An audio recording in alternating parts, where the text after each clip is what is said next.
வணக்கம் பெரியவர்களே சிறியவர்களே. ஒன்றும் இல்லைங்க, அகெயின் அண்ட் அகெயின் நம்மளுக்கு மட்டும் அடி மேலே அடி விழுந்துட்டே இருக்கு. லாஸ்ட் சண்டே பார்த்தீங்கன்னா ட்ரிப்பு போயிட்டு ஆஃப்டர்நூனுக்கு மேலே சரி கொஞ்சம் ஃப்ரீயாக ஒர்க் பண்ணலாம், மண்டேலேருந்து நம்ம ஒர்க் கண்டினியூ பண்ணலான்னு சொல்லிட்டு ஆஃப்டர்நூனுக்கு மேலே வீட்டுக்கிட்ட போகலான்னு சொல்லிட்டு வந்துட்டு இருந்தேன். வர டைமில் திடீர்னு பார்த்தீங்கன்னா நம்ம வீட்டுக்கிட்ட அம்பத்தூர் சைடு தான் ஸ்பீடாக கார் போயிட்டே இருந்தது. நானும் வந்துட்டே இருக்கேன். திடீர்னு சடன் பிரேக் அடிச்சிட்டாங்க. நானும் சடன் பிரேக் அடிச்சிட்டேன். நின்றுச்சு வண்டி. இன்னும் ஒரு 2 செகண்டில் ஒரு 3 செகண்ட்ஸ் தான் இருக்கும், டம்முன்னு ஒரு சவுண்டு பின்னாடி வந்து விட்டுட்டாங்க. என்னடா இது நம்மளுக்கு ஏன்டா அப்படி நடக்குதுன்ற மாதிரி தான் மைண்டில் ஓடிச்சு. இறங்கி போய் பார்த்தா பூர்விகா ட்ரெஸ் போட்ட நண்பர் ஒருத்தர், அவர் ஒரு பிரான்ச்லேருந்து இன்னொரு பிரான்ச்சுக்கு போகிறாரு போல இருக்கு. அவரால் கண்ட்ரோல் பண்ண முடியாமல் 2 வீலரில் தான் வந்தார். எடுத்துகிட்டு வந்து பின்னாடி குத்திட்டாரு.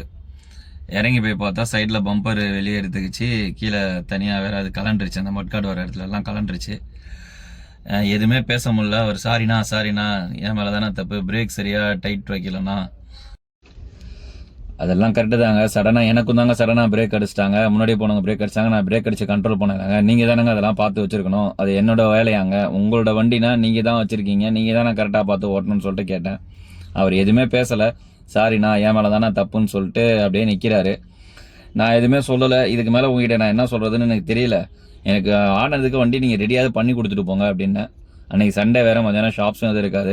அவரும் அர்ஜென்ட் அங்கேயே போயிட்டு இருக்கிறப்ப ஃபோன் காலில் வேறு லைன்லேயே இருக்காது. இதை வந்துட்டேன்னு சொல்லிட்டு பேசிக்கிட்டு இருக்காரு. நம்மளுக்கு அவருக்கு எப்படி ஒரு வேலை இருக்கோ அது மாதிரி எனக்கும் இது ஒரு வேலை தான். எல்லாருக்கும் அவங்க லைஃப்பில் ஒரு தனிப்பட்ட வேலைகள்னு ஒன்று இருக்கும். அவசரமாக போவோம். இந்த மாதிரி இருக்கிற சுச்சுவேஷனால ஒரு டிஸ்ட்ராக்ஷன், அவர் ஃபோன் பேசினால தான் மைண்ட் டிஸ்ட்ராக்ஷன் ஆயிருக்கு. அதனால தான் டக்குன்னு வந்து நம்ம சடன் பிரேக் அடிச்சோன்னா அவரால் கண்ட்ரோல் பண்ணணும் எடுத்துகிட்டு வந்து விட்டுட்டாரு. அந்த பிரேக் அடிச்சதே மீறி வந்து குத்திட்டாரு. நானும் ஒரு நிமிஷம் பார்த்தேன். அவரை பார்த்தாலே தெரியுது அவரும் மிடில் கிளாஸ் ஃபேமிலி தான் சொல்லிட்டு. இங்கேருந்து இன்னொரு இடத்துக்கு போகும்போது கொஞ்சம் கவனமாக ஃபோன் பேசாமல் தயவு செஞ்சு போங்க.